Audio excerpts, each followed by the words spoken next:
nurturing the nurturers. My name remains Olubunmi Adewale Babatunde. Okay, how are you? I hope you're fine. Yes, I've been doing a series I've called Overcoming Series. I'm always saying overcome, overcome, overcome.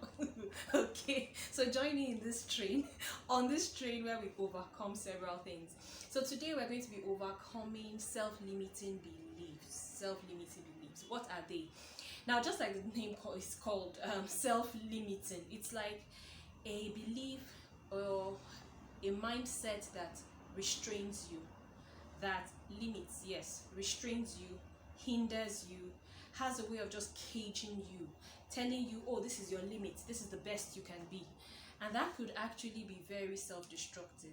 Okay, so the thought would be, first, are you able to identify those limiting beliefs?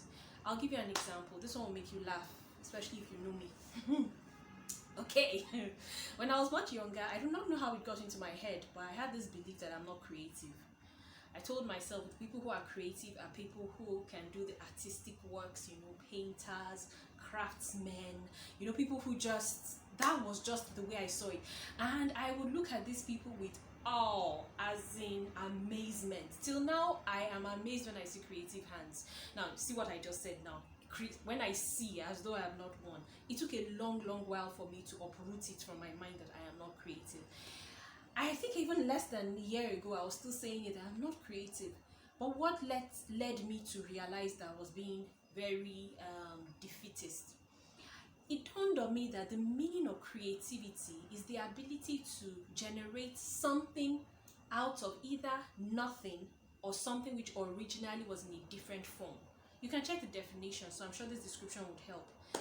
Creativity is you being able to sit down, enter into a room, and know where to place one thing or the other, arrange it in such a manner that it looks like what it should be.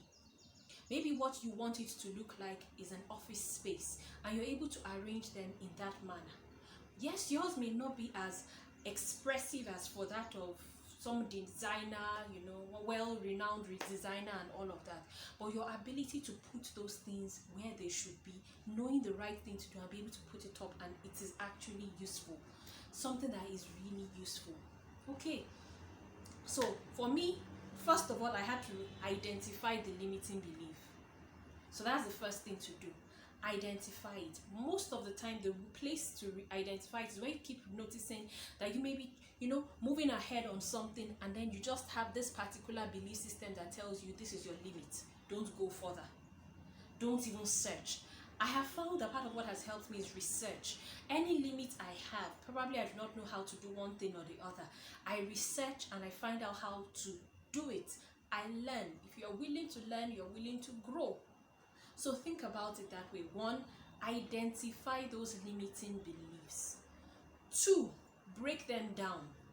Because do not even, when I say break them down, I mean do not tell yourself until I am as good as some renowned artist, some, no. You're still creative in your own right. And that renowned artist actually started somewhere and grew to become who they are today. So do not shortchange yourself and keep comparing yourself with someone who probably has been established for 40 years, 50 years. Okay, so 3 is, it goes to the next point. Be careful with comparison. It could actually be very, for some people it could motivate them, but for some it may not. It may actually be what will do you a lot of harm. Now 4 is this, and this one I know people who do not have faith in God would actually frown at this, but please listen because it's crucial. If you can sit down and find out what God says about you. Now, the thing I like about who God is that his identity is such that he is not like us human beings who will smile at you because they like you this moment, and next time they'll frown at you because they feel, okay, they didn't like what you did, so they feel they can control you with their emotions. No, God is constant. If he has said something regarding you, it is there. If he has said that you are good, you are good. If he has said you are beautiful, you are beautiful. If he has said that his thoughts towards you are thoughts of good and not of evil to bring you a good and expected end, that is what he means. And he's going to stand by his word because it is his integrity at stake. So check what the word of God says. It's not just to boost your confidence and make you feel wow. No, it is to help with your perspective. It is to sanitize your mind. It is to uproot those wrong mindsets, because they see that space where that reasoning was has to be filled back with something better, something healthier.